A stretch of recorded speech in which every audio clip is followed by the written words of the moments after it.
Hello mga ka-Lushroom! For today's video, gagawa tayo ng wet lash. So, pasensya na kayo at ngayon lang ulit ako nakapag-vlog ng video for eyelash tutorial. Dahil nga hindi na nga tayo nakakagawa and palagi na sumasakit yung aking tiyan. Ang due date ko nga sa panganganak ay October 22 pero ang petsa na hindi pa lumalabas yung baby ko. Parang nag-e-enjoy pa siya sa loob ng aking tiyan. Kaya hindi na rin ako nakakapaggawa dahil nga naglalakad-lakad na tayo, nag-exercise na ako.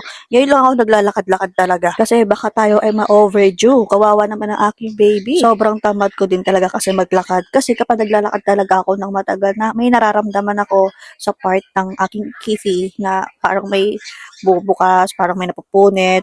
Basta hindi ko ma-explain. Masakit talaga siya. Kaya hindi talaga ako naglalakad noon. Pero ngayon talagang tinatagtag ko yung sarili ko maglakad, mag-exercise. Kahit napapagod na ako maglakad, lakad lang ako ng lakad. At yung mga payo nila sa akin na uminom daw ako ng pineapple, umiinom na rin ako ng pineapple. Halos kumain na nga ako ng isang buong pineapple. Meron din sa akin nagpapayo na mag-insert daw ako ng primrose or mag-take ako ng primrose pero hindi ko siya ginagawa kasi hindi pa naman din siya sinasabi sa akin ng OB ko. Dalawang beses na ako na IE. Nung last ko is nung Friday pa and tomorrow is Friday. So, bukas ulit ako ma-IE sa pangatlong pagkakataon. And yung first and second kong IE is close pa talaga. At last na ultrasound ko is nung Monday. Itong Monday lang nagpa-ultrasound ako kasi ngayon nga yung request sa akin ng aking OB para dalhin nga para bukas.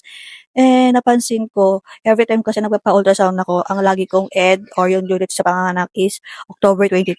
Pero itong last na ultrasound ko, naging October 31 na. Okay lang ba yung mga kalash mami? And sa aking ultrasound, ang nakalagay is 37 weeks and 3 days. Pero sa pagkakaalam ko is 39 weeks na ako nung Wednesday. LMP ko kasi is January 20. Hindi ko pa yun sure talaga kasi hindi ko naman din talaga akalain na mabubuntis ako sa tagal ng panahon na pagkasama namin ng asawa ko. 15 years, diba?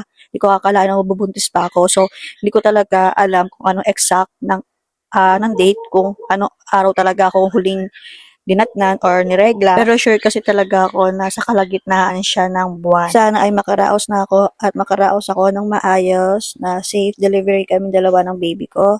Yun lang naman yung tanging hinihiling ko. At ayun na nga mga ka-Lushroom, sa part na to ay tapos na tayo sa ating ginawa. So ito na yung outcome ng ating gawa na wet lash doll eye set.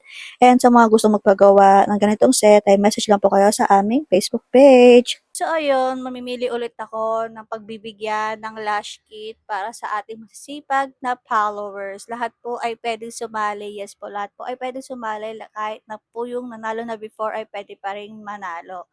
So kailangan lang po ay kayo ay naka-follow sa ating social media.